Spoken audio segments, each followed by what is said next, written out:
आप देख रहे हैं प्रोग्राम 10 तक रेहान तारे के साथ। आज जिन स्टोरीज पर देंगे दस्तक उनमें शामिल है जारहाना बयान और हुकूमती तर्जुमान, कप्तान क्यों है परेशान, पीपल्स पार्टी पीडीएम क़यादत से खुश क्यों नहीं, जज़ायर पर फैला कचरा, वफाकी मलकियत का दावा, खड़ा हो गया नया तनाज़ा, अमरीकी और पाकिस्तानी सियासत में क्या ममासलत है, लड़कियां सोशल मीडिया क्यों छोड़ रही हैं। अस्सलाम वालेकुम, मैं हूं रेहान तारिक और आप देख रहे हैं 10 तक। आज साबिक डीजीएफआईए बशीर मेमन का इंटरव्यू मौजूद बहस है, जिसमें उन्होंने दावा किया है कि वज़ीर-ए-आज़म इमरान खान ने कैप्टन रिटायर्ड सफ्दर के खिलाफ दहशतगर्दी और ख्वाजा मोहम्मद आसिफ पर आर्टिकल 6 के तहत गद्दारी का मुकदमा दर्ज करने का हुक्म दिया, जबकि के इलेक्ट्रिक के मालिक की कंपनी को क्लीन चिट देने की हिदायत की। साथ ही उन्होंने यह भी दावा किया कि वज़ीर-ए-आज़म इमरान खान ने उन्हें खातून अव्वल की एक तस्वीर सोशल मीडिया पर वायरल होने पर दहशतगर्दी का मुकदमा बनाने और के इलेक्ट्रिक की मालिक कंपनी अबराज ग्रुप को क्लीन चिट देने की हिदायत की। इस इनकार के बाद उन्हें इंतकामी कार्रवाई का निशाना बनाया गया। डीजीएफआईए बशीर मेमन क्या इंकशाफात कर रहे हैं, सबसे पहले उसकी एक झलक आपको दिखाते हैं। मिनिस्टर साहब बहुत ज़्यादा डिस्टर्ब थे और उनका ख़ास तौर पे ये ख्याल था कि चूँकि ख्वाजा आसिफ असम्बली में बहुत ज़्यादा तकरीर करते, मैंने कहा सर असम्बली की तकरीर पे कोई एफआईए थोड़ी एक्टिव होती है। आपने कहा यस मैं आपको मतीउल्लाह जान साहब, आपको जो मैं बात कर रहा हूँ ये उसके आपको गवाह भी मिलेंगे और मैं कोई ऐसी बात नहीं कर रहा हूँ जो कोई ना की हो। मैं पहले भी यही करता रहा हूँ, बिल्कुल सीधा। एंड कैसे हुई मीटिंग? एंड मीटिंग ये हो गई कि प्राइम मिनिस्टर साहब उठ गए अपनी कुर्सी से और वो फिर मतलब जाहिर है प्राइम मिनिस्टर साहब उठ गए तो हमें भी उठना पड़ा और उन्होंने कहा कि तुम जो है वो मतलब घबराते हो। मैंने कहा जी मैं घबराता हूँ, मेरा क्या ताल्लुक़ है, मुझे ये बता दें, या तो कोई ताल्लुक़ बता दें। किस से घबराते हैं, किस चीज़? ख्वाजा आसिफ से, मियाँ नवाज शरीफ से। मैंने कहा जी ये मैं सिंध का रहने वाला, मुझे वो जानते भी नहीं साथ, और वो भी थे। तो क्या कहा एजाज शाह साहब ने? उन्होंने कहा कि मतलब उनका वज़ीर दाखिला थे जी हाँ, तो अभी नए आए थे, तो उनका ख्याल ये था कि चूँकि मैं मिनिस्टर इंटीरियर हूँ तो मुझे मेरे लिए किसी ने कहा है तो ये होना चाहिए वो होना चाहिए। मैं कहते बिल्कुल होना चाहिए, लेकिन कानून ये कहता था फिर मिनिस्टर इंटीरियर तक ही होना, मैं कोर्ट जावा। हमने इसी तरह कह नहीं, उन्होंने कहा मैं कोर्ट ही जावा, तो मैंने कहा सर रोज कितने जाना? ओह अच्छा। मैं कहा सर कोर्ट ही जावांगे। फिर नहीं ये क्या बात थी, मैं कोर्ट क्यों जाऊँ, टंगे तोड़ दो ये कर दूं। मैंने कहा अच्छा, ब्रिगेडियर एजाज शाह ने कहा जी। आज इसी मामले पर तर्जुमान मुस्लिम लीग नून मरियम औरंगजेब ने भी हुकूमत को तनकीद का निशाना बनाया। साथ ही उन्होंने बशीर मेमन को सिक्योरिटी फराहम करने का मुतालबा भी किया है। मरियम औरंगजेब का कहना था कि साबिक डीजीएफआईए के इंकशाफात ने ऑपोजिशन के खदशात पर मोहरे तस्दीक सख्त कर दी है। ये हुकूमत सियासी इंतकाम के लिए ऑपोजिशन पर मुकदमात कायम कर रही है, यानी मरियम औरंगजेब रिस्पॉन्ड कर रही थी। जरा उसकी एक झलक भी आपको दिखाते हैं। 4-5 दिन से गद्दारी का लाग अलापा जा रहा है।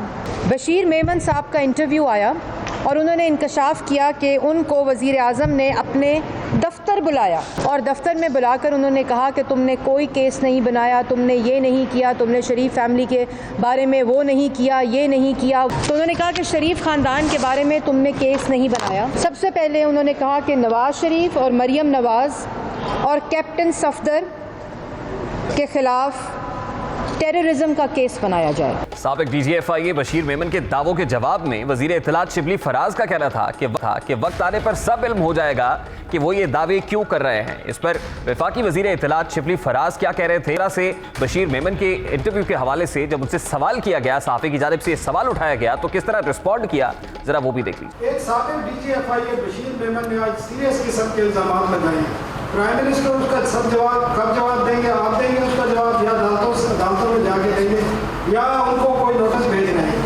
मेमन साहब ने ये कहा है कि वज़ीर आज़म ने खुद बोला कि नवाज शरीफ और दीगर लोगों के लिए केसेस के लिए कहा है। देखें बात ये कि कौन किसकी इमा पे बात कर रहा है, इस पे तो मैं तबसरा नहीं करूँगा, ये आपको आने वाले दिनों में खुद ही पता चल जाएगा। मुझे नहीं पता कि वो किसकी इमा पे बातें कर रहा है, कौन बातें कर रहा है। ये प्राइम मिनिस्टर इस किस्म की लेवल पे और इस किस्म की चीज़ों में नहीं पढ़ते हैं। बशीर मेमन 4 अगस्त 2017 को DGFIA के ओहदे पर तैनात हुए। सियासी तौर पर यह एक इंतहाई नाजुक मौका था जब उन्हें इस इदारे का सरबराह लगाया गया था। नवाज शरीफ को वजारत उज़्मा से फारिग हुए अभी 1 हफ्ता ही हुआ था और शाहिद खाकान अब्बासी ने इसी हफ्ते उनकी जगह संभाली थी। बशीर मेमन शाहिद खाकान अब्बासी के दौर में भी DGFIA रहे और फिर वजीर आजम इमरान खान के साथ भी अपने ओहदे पर बरकरार रहे, लेकिन फिर उनके वजीर आजम साहब से कुछ ऐसे इख्तलाफात पैदा हुए कि उन्होंने 16 दिसंबर 2019 को रिटायर होना था, मगर 2 दिसंबर को उनका तबादला कर दिया गया। इससे पहले ये करीब 3.5 माह के लिए जबरी छुट्टी पर थे। उन्हें हुकूमत के रवैयों से शिकायत थी। बशीर मेमन ने दावा किया है कि जो कुछ करने के लिए वजीर आजम उन पर दबाव डाल रहे थे वो करने के लिए तैयार नहीं थे। उनके मुताबिक जितने भी केसेस नैब ने लोगों के खिलाफ बनाए थे, वजीर आजम चाहते थे कि ये केसेस FIA बनाती, मगर मैं उसमें बेइज्जती से बचना चाहता था। मैं सिर्फ उस वक्त अपनी इज्जत बचाना चाहता था कि जो कुछ आज नैब के बारे में अदालतें कह रही हैं वो मेरे बारे में ना कहें। बशीर मेमन ने हुकूमती रवैयों से दिलबर्दाश्ता होकर इस्तीफा दिया था। ताहम गुज़श्ता रोज वो अपनी पेंशन के हुसूल की जंग भी जीत गए हैं। पीर के रोज इस्लामाबाद हाई कोर्ट ने साबिक DGFIA पेंशन जारी करने के अहकाम दिए हैं। केस की समाअत के दौरान चीफ जस्टिस अतर मिनल्ला ने इंतहाई सख्त रिमार्क्स दिए। उन्होंने हुकूमती नुमाइंदे से इस्तफसार किया कि अदालत को समझ नहीं आ रही कि आप इस केस को इतना क्यों उलझा रहे हैं। ये चीफ जस्टिस अतर मिनल्ला कह रहे हैं। किसने कहा केस अदालत में ज़ेरे इल्तवा है और लॉर्ड वियन से राय ले लें। मादी नजर में आप इस केस में कुछ गलत कर रहे हैं। चीफ जस्टिस अतर मिनल्ला का कहना था कि हुकूमत इतनी नामुनासिब बात कर रही है, कैसे आप लॉर्ड वियन को मामला भेज सकते हैं। साथ ही ये सवाल भी पूछा कि जब एक दफा पेंशन जारी हो गई तो किस कानून के तहत आपने पेंशन रोकी, कौन सी उनसे गलती हो गई थी, क्या इस्तीफा देना जुर्म है, क्या आपको किसी ने कहा कि उनकी पेंशन रोक दे। चीफ जस्टिस ने इस्तफसार किया कि अगर इतने सीनियर अफसर के साथ ये हो रहा है तो आम आदमी के साथ क्या होता होगा। अदालत ने अपने रिमार्क्स में कहा कि यह तो इंतहाई अलार्मिंग सूरत हाल है। साबिक DGFIA बशीर मेमन अपनी कानूनी जंग तो जीत चुके हैं, लेकिन उनके इंटरव्यू ने हुकूमत के हवाले से खासे सवालात खड़े कर दिए हैं। इस इंटरव्यू से जहां वजीर आजम इमरान खान की सियासी मुखालिफिन के खिलाफ सरकारी और रियासती मशीनरी को इस्तेमाल करने की बात सामने आती है, वहीं यह भी अहम है कि यह मामला महज करप्शन पकड़ने का नहीं था, क्योंकि अगर उनका मकसद करप्शन का खात्मा होता तो वो अबराज ग्रुप की इंक्वायरियों पर नाराज ना होते। ये इल्जामात इंतहाई संगीन नौयत के हैं और इन इल्जामात पर हुकूमत को जवाब देना चाहिए। बशीर मेमन की छुट्टी और तबादलों के दौरान भी उन पर हुकूमत की जानिब से दबाव डाले जाने की खबरें सामने आई थीं, जिनकी हुकूमत ने ताहाल कोई वजाहत जारी नहीं की है। जरूरत तो इस अमर की है कि हुकूमत इन इल्जामात की वजाहत दे ताकि एहतसाब के अमल पर पाए जाने वाले जो शुकूक व शुबहात हैं वो क्लियर हो सके। एक जानिब हुकूमत को बशीर मेमन के इल्जामात का सामना है, वहीं लीगी क़यादत पर इल्जामात और गद्दारी के मुकदमे पर हुकूमत ने यू टर्न ले लिया है। नवाज शरीफ की लंदन रवानगी और सियासी तौर पर दोबारा मुतहर्रिक होने के बाद वज़ीर आज़म इमरान खान ने समा TV को इंटरव्यू में नवाज शरीफ की हुब्बुल वतनी पर सवाल उठाया। इसके बाद पार्टी तर्जुमानों का इजलास बुलाकर उन्हें इस एजेंडे पर भरपूर बयानबाजी का कहा, जिसके बाद पार्टी तर्जुमानों ने खूब बयानबाजी की और इसका नतीजा ये निकला कि मुस्लिम लीगी रहनुमाओं के खिलाफ गद्दारी का मुकदमा दर्ज हो गया। इस मुकदमे के इंदराज के बाद जब पूरी कौम ने सवालात उठाए तो हुकूमती तर्जुमान वजाहतें लेकर मैदान में आ गए कि इस मुकदमे से उनका कोई ताल्लुक नहीं है, वज़ीर आज़म इससे बेखबर है। खुद वज़ीर आज़म ने इस मामले पर हैरानी का इजहार किया। क्या हुकूमती उहदेदारान की जानिब से वजाहतों ने मामले को मजीद मशकूक बना दिया है?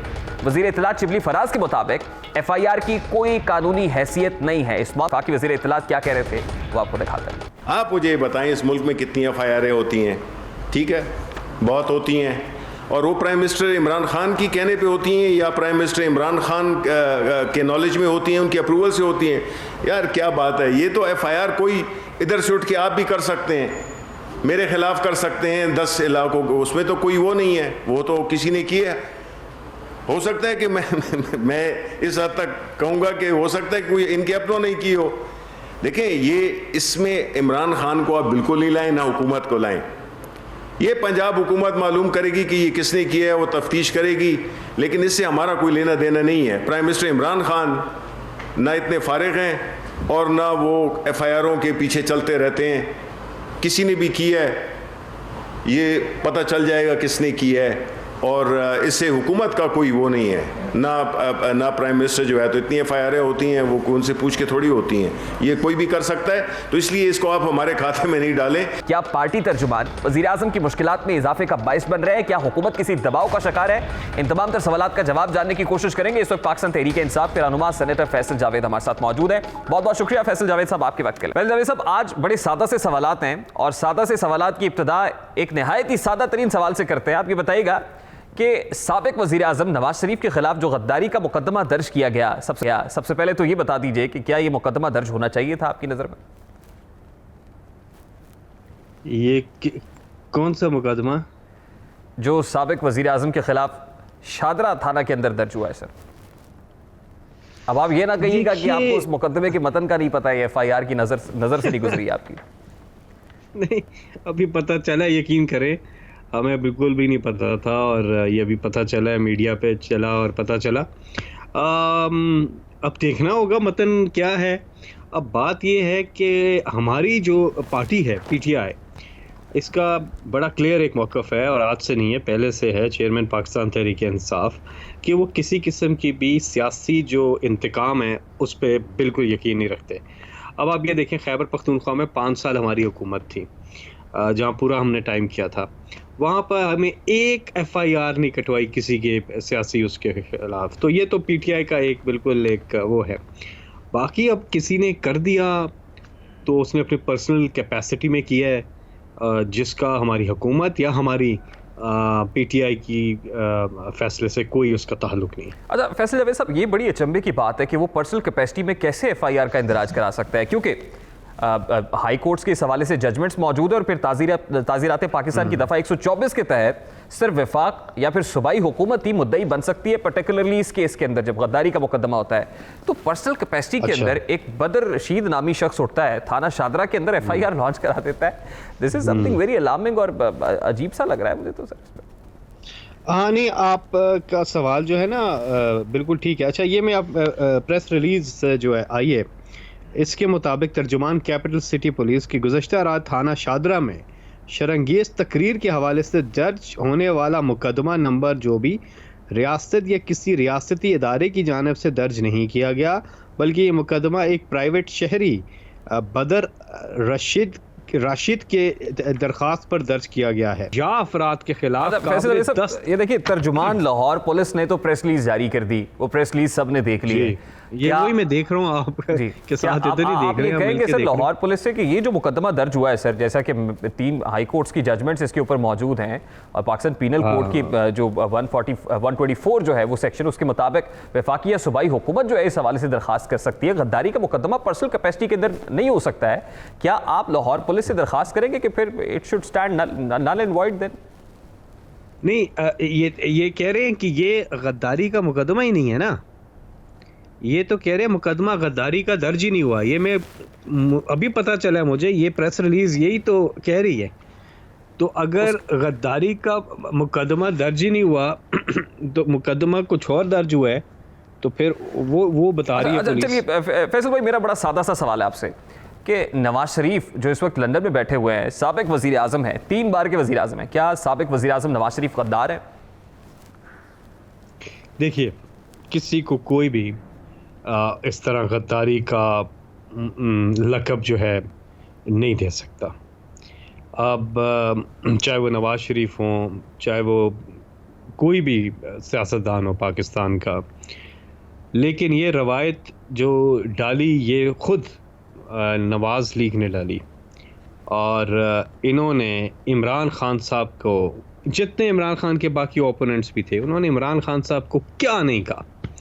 उन्होंने सियासी इंतकाम का निशाना बनाया, दहशत गर्दी के मुकदमात कराए इमरान खान के ऊपर। जब हम पॉलिटिकल गैदरिंग कर रहे थे, हम भी तो पॉलिटिकल गैदरिंग कर रहे थे ना, इमरान खान पर इन्होंने तशद्दुद किया, फायरिंग की, इन्होंने आंसू गैस, शेलिंग, वो हमें याद है धरने में क्या नहीं किया इन्होंने। और फिर कैसे कैसे नाम भी दी गई, यहूदी एजेंट, और क्या नहीं कहा। तो ये लोग करते रहे। फिर बेनज़ीर को इन्होंने क्या नहीं कहा, फिर आसिफ जरदारी और बिलावल ने इनको क्या नहीं कहा। मेरा ये ख्याल है कि ये अब बस बंद हो जाना चाहिए। बिल्कुल सही कह रहे हो। ये तमाम तर चीज़ें पुराने पाकिस्तान के अंदर हम छोड़ आए हैं, अब तो नया पाकिस्तान है। और फैसल जावेद साहब, 2 wrongs के नेवर मेक राइट वाली बात है। तो ये जो साबिक DG FIA बशीर मेमन साहब इंकशाफात कर रहे हैं और एक नया पिंडोरा बॉक्स ओपन कर दिया है, इसमें किस हद तक सदाकत है सर? वाह, देखिए जी, 1-2 चीज़ें उसमें देखने के लायक हैं। नंबर 1, इमरान खान सियासी दबाव तो बहुत दूर की बात है, कभी कोई मदाखलत भी नहीं करते इदारों के काम के अंदर। तो ये कतन एक गलत किस्म का इल्ज़ाम है।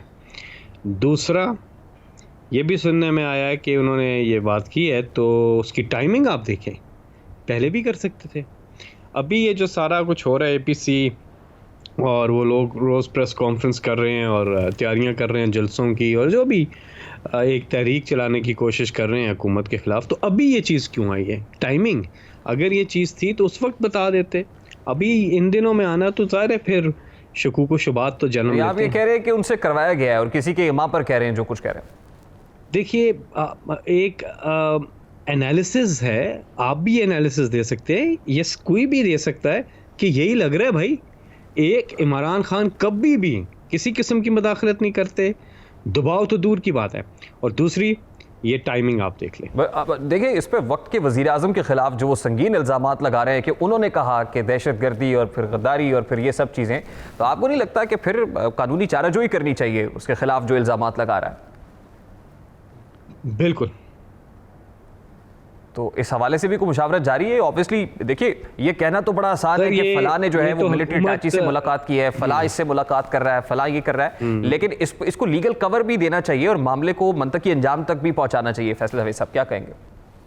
बिल्कुल, देखें जी, किसी इस किस्म के इल्ज़ाम, अव्वल तो अगर कोई इल्ज़ाम में आपने मरियम देखे ना, मरियम आके कर रही है, किसी TV चैनल पे ये नहीं आया, कहीं पे पता नहीं किसी YouTube पे कोई बात हुई है, शायद पता नहीं कहाँ हुई है, मुझे नहीं पता, आप बताएं सोर्स क्या है इसका, कितना वो है, तो ये सारे मामला देखने तो चाहिए कि ये क्या है, क्या हो रहा है।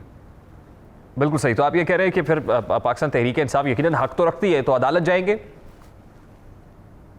कौन? पाकिस्तान तहरीक इंसाफ और खुद वज़ीर आज़म जिन पर इल्ज़ाम आयद किया गया है। सर नहीं, ये तो मैं अभी आपको पूछ के बताता हूँ, 2 मिनट दे दें मुझे, मैं पूछता हूँ ना, जो आला हुकाम है उनसे पूछता हूँ। नहीं, फैसल जावेद साहब, सेनेटर फैसल जावेद पाकिस्तान तहरीक इंसाफ के एक क्रेडिबल शख्स है। मैं समझता हूँ कोई भी गलत इल्ज़ाम आप पे लगाता है, कोई गलत इल्ज़ाम लगाता है आप पे, और कोई आपको इस तरह का चीज़ करता है, क्योंकि हमें पता है इमरान खान साहब जो हैं वो कभी भी किसी किस्म का कोई भी दबाव, और ये तो नून लीग वाले हैं जो हमेशा अदारों को यरगमाल बना के उनसे अपने काम करवाते थे, चीज़ें करवाते थे, जजेस से भी करवाते थे, ये क्या नहीं करते थे। इमरान खान साहब 5 साल खैबर पख्तूनख्वा में कोई इन्फ्लुएंस या किसी सियासी मुदाखलत, दबाव तो बहुत दूर की बात। और दूसरा, इसकी टाइमिंग आप देखें, ये जो जिस तरह से इस टाइमिंग पे हुआ है और जिस तरह से मरियम औरंगज़ेब ने इस पे प्रेस कॉन्फ्रेंस की है, I think the matter needs to be looked into. अच्छा फैसल जावेद साहब, एक और सादा सवाल है मेरा, क्योंकि मैं आपसे तय किया है कि मैं सादा सवाल करूंगा। क्या हुकूमत अंडर प्रेशर है, इस वक्त दबाव महसूस कर रही है? किस चीज़ का?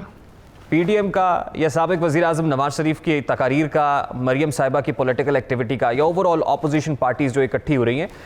क्योंकि साबिक वज़ीर आज़म जो है नवाज शरीफ साहब जो कुछ कह रहे हैं उस पर तर्जुमानों की स्टेटमेंट्स तो हम तो देख रहे हैं, लेकिन वज़ीर आज़म इमरान खान साहब को हम बतौर कप्तान, क्रिकेट खेल के मैदान के अंदर भी एक अच्छे कप्तान के तौर पर जानते हैं। वो डिलीवरीज़ को अच्छा लेफ्ट भी करते थे, लेकिन अभी हम देख रहे हैं कि जो सियासी दशनाम तराजियाँ हो रही हैं उसके अंदर हुकूमती तर्जुमान कोई भी गेंद खाली नहीं जाने देते, वो लेफ्ट नहीं करते हैं बल्कि भरपूर जवाब देते हैं। सर आप सही कह रहे हैं, कोई वो तर्जुमान जो है वो आप सही कह रहे हैं, और वो अच्छी बात है जी, मीडिया का दौर है, और आप लोग ही देखें ना, अब आप शो पे बुलाते हैं, अब मैं यहाँ पे आपसे फिल्मों और गानों की बातें तो नहीं करूँगा, फिर आप मुझे कहेंगे जी हम बोले दबाव। तो बात सुने, ये जब इकट्ठे होते हैं ना, हमें तो बहुत अच्छा लगता है और बड़ा एंजॉय करते हैं हम इस चीज़ को। इन्होंने पहले भी निकले थे, कोई फ़र्क नहीं पड़ता। ठीक है, बहुत बहुत शुक्रिया फैसल जावेद साहब आपके वक्त के लिए। पाकिस्तान तहरीक इंसाफ के रहनुमा सेनेटर फैसल जावेद हमारे साथ मौजूद थे। गुफ्तगू आपने सुनी। इस वक्त पाकिस्तान पीपल्स पार्टी के सीनियर रहनुमा कमर जमान कायरा ने हमें ज्वाइन किया, उनसे बात करते हैं। बहुत बहुत शुक्रिया कायरा साहब आपके वक्त के लिए। थाना शादरा में बदर बशीर नामी शख्स की जानिब से एक मुकदमे का इंदराज होता है। हुकूमत इजहार लाताल्लुकी करती है कि वज़ीर आज़म को तो पता ही नहीं है, फिर साबिक DG FIA बशीर मेमन की तरफ से जो इंकशाफात सामने आ रहे हैं, आपकी सियासी बसीरत क्या कहती है? मामला किस जानिब जाते हुए देख रहे हैं आप? बशीर मेमन साहब ने क्या इंकशाफ किया मुझे नहीं पता। सर, साबिक DG FIA ये कह रहे हैं कि वज़ीर आज़म इमरान खान साहब ने उनकी अहलिया बुशरा बीबी खातून अव्वल की तस्वीर शेयर होने पर यह कहा था कि वो मरियम नवाज साहिबा और फिर उनके साथ साथ जो उनका सोशल मीडिया विंग है उन पर दहशतगर्दी के मुकदमे का इंदराज करे, और साथ ही साथ अब राज ग्रुप के जो मालिक हैं, CEO हैं, उनको क्लीन चिट देने का भी बशीर मेमन साहब को इमरान खान साहब ने कहा था। ये इंकशाफ कर रहे हैं बशीर मेमन साहब। ये तो जी बड़े सीरियस और संजीदा इंकशाफात हैं, क्योंकि बशीर मेमन एक अच्छी शोहरत के हामिल पुलिस अफसर हैं हमारे गवर्नमेंट में भी वो DGFI हमारे मियां साहब के दौर में लगे और हमें उनसे बहुत सारे गिले शिकवे रहे, लेकिन वो जनरली एक अच्छी शोहरत के अफसर हैं। और आज अगर वो इमरान खान साहब उनकी गवर्नमेंट में भी रहे और वो अगर कह रहे हैं तो ये तो सीरियस तरीन सवालात हैं कि अगर वो मरियम बीबी पे दहशतगर्दी के मुकदमे दर्ज कराना चाहते थे और क्लीन चिट दिलवाना चाहते थे, तो आस्ता आस्ता PTI की जो असल शक्ल है वो अब लोगों के सामने आती जा रही है। और दहशतगर्दी के मुकदमे तो जी ये तो बड़ी वैसे ही शर्मनाक हिस्ट्री है इस मुल्क की, मामा की तारीख की। और कायदा साहब, जो गद्दारी का मुकदमे का इंदराज हुआ उस पर भी वजीर आजम साहब ने इजहार लाताल्लुकी किया, तर्जुमानों ने बयानात दिए और उस पर उनका कहना था कि इसका पाकिस्तान तहरीक इंसाफ से कोई ताल्लुक नहीं है। आपको लगता है अगर तर्जुमान ये कहते हैं कि साबिक वजीर आजम जो है वो इंडियन मिलिट्री अटैची से मिल रहे हैं या मरियम नवाज साहिबा मिल रही हैं, तो इस तमाम तर मामले को कोई लीगल कवर देना चाहिए और फिर कानूनी जंग लड़नी चाहिए अदालतों के अंदर, डेफेमेशन का मुकदमा भी होना चाहिए इस पर? देखिए, गुजारिश ये है कि डेफेमेशन तो बात का इशू है ना। पहला सवाल तो ये है कि अगर हुकूमती तर्जुमानों के बकौल, हुकूमती वजीरों के बदौल, हुकूमत के बकौल, वजीर आजम के बकौल मियां नवाज शरीफ गद्दारी के मुर्तकिब हुए हैं या उनके कोई साथी मुर्तकिब हुए हैं, whosoever he is, अगर वो हुए हैं तो उनको माफ नहीं करना चाहिए, और अगर वो नहीं हुए हैं तो उन पर इल्जाम लगाने वालों को माफ नहीं करना चाहिए। ये तो बड़े संजीदा तरीन, सीरियस तरीन इल्जाम है। किसी शख्स पे कत्ल से ज्यादा हीनियस क्राइम का इल्जाम अगर लग सकता है तो वो ये है, और ये इल्जाम लगा के आराम से बैठ जाते हैं। ये कोई तरीकाकार नहीं है। और जिस शख्स ने पर्चा दर्ज कराया, ये फरमाइए कि यहाँ तो लोगों के घरों में चोरियां डकैतियां हो जाती हैं तो वो FIR दर्ज कराने के लिए मारे मारे फिरते हैं और अदालतों के दरवाजे खटखटाते हैं।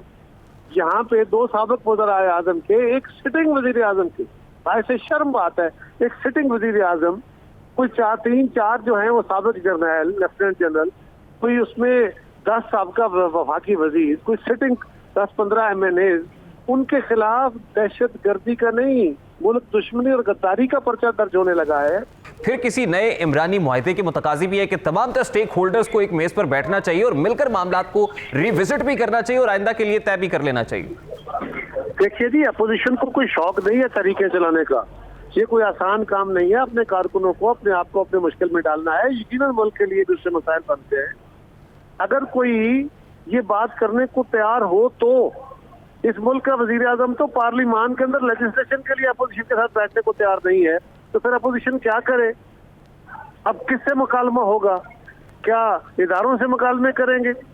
जो जिस बंदे को हेल्म ऑफ अफेयर्स में बिठाया गया वही इस काबिल नहीं है, या वो इस सोच का हामिल नहीं है। अब क्या किया जाए? ये बात बिल्कुल दुरुस्त है कि अगर कोई बैठ के मुकालमे से मामला हल हो सकता है तो उसके लिए जदोजहद का या तहरीक का रास्ता इख्तियार करने की जरूरत नहीं है। हमें तो इससे इनकार नहीं, लेकिन अगर कोई इस पर सीरियसली बात करना चाहे तो। कायद साहब देखिए, जब मुज़ाकरात नाकाम होते हैं तो जंगें होती हैं और दुनिया की हर जंग का इख्तिताम फिर मुज़ाकरात पे होता है। $1 बिलियन क्वेश्चन ये है कि फिर हम सड़कों पे क्यों आते हैं, लड़ते क्यों हैं, लड़ाई झगड़ा क्यों करते हैं, तलखी क्यों पड़ती है?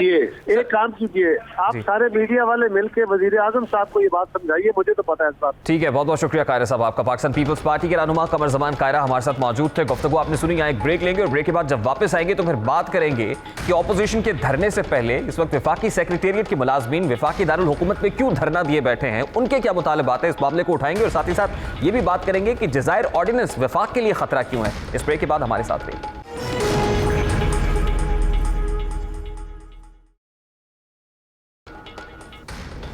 Welcome back. विफाक और सिंध हुकूमत के माबैन एक और मामला खासा गर्म है। यह मामला गुज़श्ता माह जारी करदा Pakistan island development authority ordinance 2020 का नफाज है जो कि अब एक बाज़ाब्ता तनाज़े की शक्ल इख्तियार कर चुका है। सदर ममलिकत की जानिब से जारी 25 सफ़ात पर मुश्तमिल इस ऑर्डिनेंस के मुताबिक बलोचिस्तान और सिंध के साहिलों पर मौजूद जज़ायर की तरक्की के लिए पाकिस्तान आइलैंड डेवलपमेंट अथॉरिटी कायम कर दी गई है। वफाकी हुकूमत मुल्क की साहिली पट्टी सिंध और बलोचिस्तान पर मौजूद उन तमाम गैर आबाद जज़ायर पर जदीद शहर बसाने का इरादा रखती है ताकि न सिर्फ सरमायाकारी मुल्क में आ सके बल्कि मकामी लोग भी खुशहाल हो सके। इस काम की इब्तिदा वो सिंध के साहिल पर मौजूद 2 जजीरों भंडर और डंगी से करना चाहती है। सिंध और बलोचिस्तान के जज़ायर की तादाद 10 है मजमूई तौर पर। 2 जज़ायर बलोचिस्तान जबकि 8 जज़ायर सूबा सिंध में। बलोचिस्तान का एक जजीरा मालान साहिल से 3 किलोमीटर के फासले पर है, लेकिन वो अक्सर पानी में डूबा रहता है, जबकि दूसरा जजीरा हफ्तलार 16 नॉटिकल माइल्स के फासले पर है जो जोन 2 में आता है और ऑर्डिनेंस से कबल वफाक की मिल्कियत है। दूसरी जानिब सिंध के काबिल जिक्र 2 जज़ायर जो कि बद्दू हैं और बंदल हैं। तरक्याती कामों के हवाले से ये दोनों जज़ायर बड़े अहम हैं, जबकि दीगर छोटे जजीरों पर पिकनिक स्पॉट्स मौजूद हैं। सदर पाकिस्तान जनाब आरिफ अलवी की जानिब से जारी करदा ये ऑर्डिनेंस 2 सितंबर 2020 को जारी किया गया और सरकारी गैजेट में शामिल है, लेकिन हैरत अंगेज तौर पर इसके इजरा की खबर मीडिया से मख्फी रही। सिंध की जानिब से इसे सूबे के वसाइल पर कब्जा करने की कोशिश करार दिया जा रहा है। ताहम हुकूमत सिंध की जानिब से 1 माह तक मुकम्मल खामोशी इख्तियार की गई है। आज चेयरमैन पाकिस्तान पीपल्स पार्टी बिलावल भुट्टो जरदारी ने खामोशी तोड़ी है और अपने ट्विटर पैगाम में सवाल किया है कि पीटीआई हुकूमत के सिंध के जज़ायर से इल्हाक और मोदी के मकबूजा कश्मीर में इकदामात, आखिर इन दोनों में क्या फ़र्क है। उन्होंने ये भी कहा कि पीटीआई हुकूमत के सिंध के जज़ायर के इल्हाक के इकदाम की कौमी और सूबाई असम्बलियों के साथ सेनेट में भी मुखालिफत की जाएगी। दूसरी जानिब वज़ीर इत्तलात शिबली फराज ने ऑर्डिनेंस को सूबाई हुकूमत के लिए फ़ायदेमंद करार दिया। वफाकी हुकूमत की तरफ से क्या मौक़िफ़ इख्तियार किया गया, उसकी एक झलक आपको दिखाते हैं। एक शहर आबाद करने जा रहे हैं, वहाँ पे एक इन्वेस्टमेंट ला रहे हैं, वहाँ पे उन्हीं के लोगों को नौकरियाँ मिलेंगी, वहीं पे उन्हीं के लिए टैक्सेस जमा होंगे। तो हम तो बल्कि वहाँ पे जो भी वो जो इलाका है उसमें एक किस्म का पूरा सीवरेज का वो बन गया है। वो तो मैनग्रोव्स की वजह से थोड़ी बहुत बचत हो गई है। हम तो उस इलाके को ठीक करना चाहते हैं, वहाँ पे डेवलपमेंट करना चाहते हैं। अगर आपकी कोई ज़मीन है उस पर अगर मैं आपको घर बना के दूँ जिसके मालिक आप ही हों, आपको एतराज़ होगा? पाकिस्तान पीपल्स पार्टी का प्रॉब्लम क्या है? इन्वेस्ट कर रहे हैं, वहाँ के जो मसाइल हैं जो कि उनके मसाइल थे, हम उनको हेल्प कर रहे हैं। तो एक काम, हम एक नेक काम कर रहे हैं और उन्होंने उसको देखे ना, बिलावल भुट्टो साहब ने क्या बयान दिया है। वो बयान जो है तो वो उससे क्या जाहिर करता है? उन्होंने वही कहा है जो कि आपका सवाल था, कि इन्हीं दूसरे लफ्ज़ों में कि हम वो कर रहे हैं जो मोदी ने कश्मीर के साथ किया है। खुदारा आप अपने आप को क्या समझते हैं? इस किस्म की बात करनी कोई जायज़ है? हम तो वहाँ पे एक अपॉर्चुनिटीज़ क्रिएट कर रहे हैं आपके लिए, आपको तो हमारा शुक्र अदा करना चाहिए। आगे बढ़ने से कबल ऑर्डिनेंस के चंद नकात आपके सामने रखते हैं। इस ऑर्डिनेंस के मुताबिक भड्डर और डंगी समेत बलूचिस्तान और सिंध के साहिलों पर मौजूद तमाम जज़ायर अब वफाक की मिल्कियत हैं और इन्हें शेड्यूल 1 में रखा गया है। साहिल से समंदर के अंदर 12 नॉटिकल माइल्स तक का हिस्सा अब अथॉरिटी की मिल्कियत तस्वुर किया जाएगा। ऑर्डिनेंस के मुताबिक इस अथॉरिटी का दफ्तर शहर कायद कराची में होगा और इसके सरबराह वज़ीर आज़म पाकिस्तान इमरान खान साहब खुद होंगे। अथॉरिटी के मामलात चलाने के लिए 5 से लेकर 11 मेंबरान पर मुश्तमिल एक बोर्ड भी तश्कील दिया जाएगा।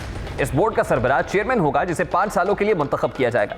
अथॉरिटी के चेयरमैन के ओहदे के लिए 22 ग्रेड के सरकारी अफसर हाजिर या रिटायर्ड लेफ्टिनेंट जनरल अहल होंगे। अथॉरिटी को दिए गए इख्तियारात के मुताबिक यह अथॉरिटी उन जज़ायर की ज़मीन को मुंतकिल, इस्तेमाल, टैक्स की वसूली और इन ज़मीनों की फरोख्त का इख्तियार भी रखती है। ऑर्डिनेंस की शक नंबर 49 के मुताबिक इसे किसी अदालत में चैलेंज नहीं किया जा सकेगा। सिंध हुकूमत तो ऑर्डिनेंस को वसाइल पर कब्जा करार दे रही है, जबकि बलूचिस्तान हुकूमत ने मामले पर वफाक को भरपूर ताउन की यकीन दहानी कराई है। अब सवाल पैदा होता है कि सिंध हुकूमत ऑर्डिनेंस पर एतराज़ क्यों कर रही है?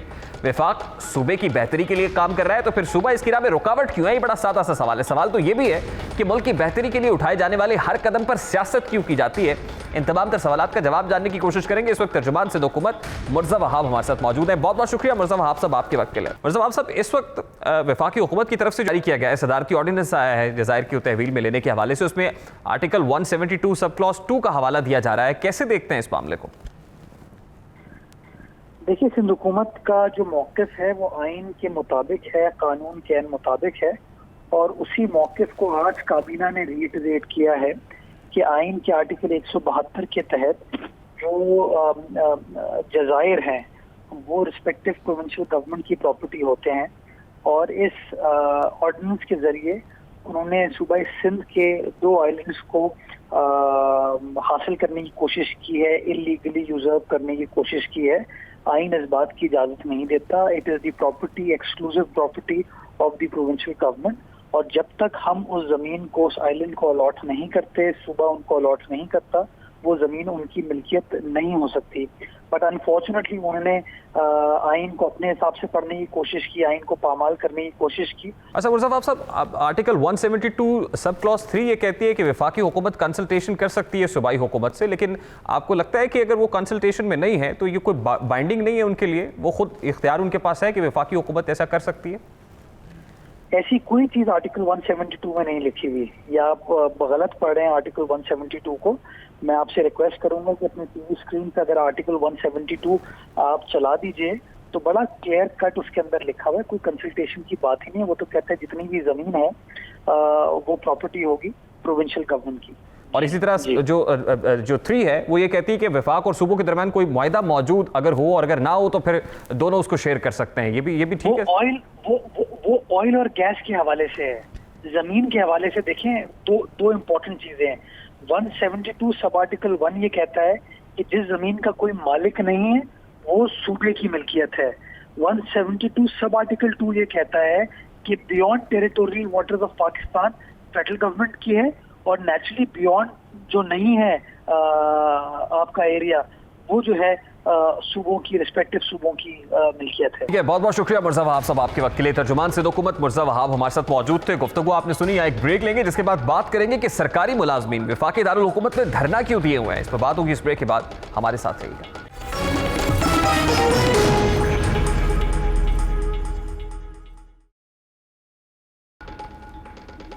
Welcome back. इससे पेशतर की ऑपोजिशन जमातें शहर इक़्तिदार में धरना देती या एहतजाज किया जाता। सरकारी मुलाजमीन इस वक्त शहर इक़्तिदार में धरना दिए बैठे। शराए दस्तूर पर इस वक्त हज़ारों की तादाद में ख़वातीन और मर्द हजरात मौजूद हैं जो अपने मुतालबात के हक़ में नारेबाजी भी करते रहे। दिन भर तकरीबन 10 से 11 घंटे हो गए हैं कि वो शराए दस्तूर पर बैठे हुए हैं। इससे पहले भी सरकारी मुलाजमीन अपने हुकूक की आवाज़ बुलंद करते रहे। वो भले महकमा ख़जाना का दफ्तर हो या पार्लियामेंट लॉजेस हों, लेकिन कई सुनवाई नहीं हुई है। जिसके बाद इस वक्त सरकारी मुलाजमीन डटे हुए हैं कि जब तक मुतालबात मंजूर नहीं होते तब तक वो नहीं जाएंगे। 3 घंटे तक हुकूमत के साथ मुज़ाकरात भी जारी रहे हैं। इस वक्त क्या सूरत हाल है, उनका मौक़िफ़ क्या है, ये जानेंगे। हमारे रिपोर्टर गौहर महसूद इस वक्त वहाँ पर मौजूद है। बहुत बहुत शुक्रिया गौहर आपके वक्त के लिए। गौहर बताइएगा कि इस वक्त क्योंकि 3 घंटे तक हमारी मालूमात के मुताबिक मुज़ाकरात जारी रहे, हुकूमती टीम में कौन शामिल था, फिर मुजाहिरीन की तरफ से इस वक्त में कौन कौन गया और मुज़ाकरात में क्या मामला तय पाए, इस वक्त मुतालिबात क्या है?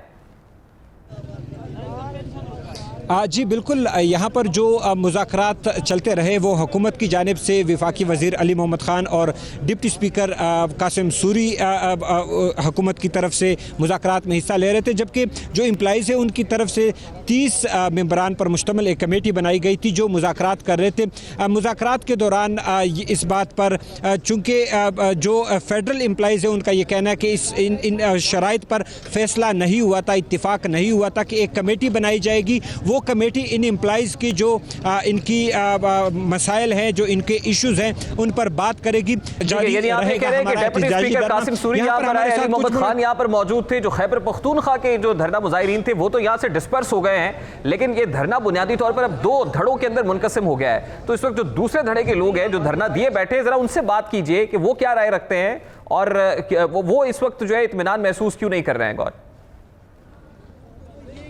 जी बिल्कुल, यहाँ पर हमारे साथ फेडरल एम्प्लॉइज़ मौजूद। सर ये बताइए कि आप लोग यहाँ पर अभी बैठे हैं जबकि कुछ यहाँ से चले गए, आप लोगों के क्या मुतालबात हैं, वो क्यों चले गए, आप लोग क्यों यहाँ पर बैठे हुए और धरना कब तक जारी रहेगा? शुक्रिया सर आपका। ये आपको पता है सर, फेडरल एम्प्लॉइज़ जो हैं गुज़श्ता 4-5 महीनों से प्रोटेस्ट पे हैं। डेली की बुनियाद पे ये करते रहे, प्रोटेस्ट करते रहे, मगर चूँकि कोरोना की वजह से फिर मौखर कर दिया गया। आज पाकिस्तान की और इस्लामाबाद की तारीख़ में पहली दफ़ा हज़ारों की तादाद में पूरे पाकिस्तान, ख़ास तौर खैबर पख्तूनख्वा से हज़ारों की तादाद में लोग आए। कोयटा से भी आए, पंजाब से भी आए, बलूचिस्तान से भी है, दूसरे अजला से। हमारी 30 रुकनी कमेटी बनी और वहाँ पे जाके कमेटी ने उन्होंने आगे फिर कमेटी बना दी कि जी ये जो बातें आपकी इन पे हम गौर करेंगे। हम चूँकि वफाकी इदारे में रहते, हमें पता है कमेटियों का क्या असर होता है। और इस हुकूमत पे हुकूमत के हवाले से भी आपको पता है इस वक्त सरकारी मुलाजमीन बदतरीन हालात का शिकार है। आपके सामने हमारा मुतालबा ये था कि तमाम मुलाजमीन की जो पे एंड अलाउंसेस है उसको बराबर की जाए, तनख्वाह बराबर की जाए। आपके सामने जुडिशल की तनख्वाह 300 गुना ज़्यादा है। ठीक है, बहुत बहुत शुक्रिया गौहर महसूद आपका। हमारे रिपोर्टर गौहर महसूद शाराए दस्तूर पर मौजूद थे। इस वक्त धरने के शुरका 2 धड़ों में मुनकसम दिखाई देते हैं और उनका ख्याल ये है कि उन्हें कमेटियों पर इत्मीनान नहीं है, मीर रियासत के दरबार पर दस्तक देंगे और इसी से उन्हें ये उम्मीद भी है कि उनके मुकद्दर का दरवाज़ा भी खुल जाएगा। ब्रेक लेंगे, ब्रेक के बाद जब वापस आएंगे तो फिर लड़कियां सोशल मीडिया से क्यों दूर हो रही हैं, इस मामले को उठाएंगे और एक रिसर्च आपके सामने रखेंगे। हमारे साथ रहिएगा।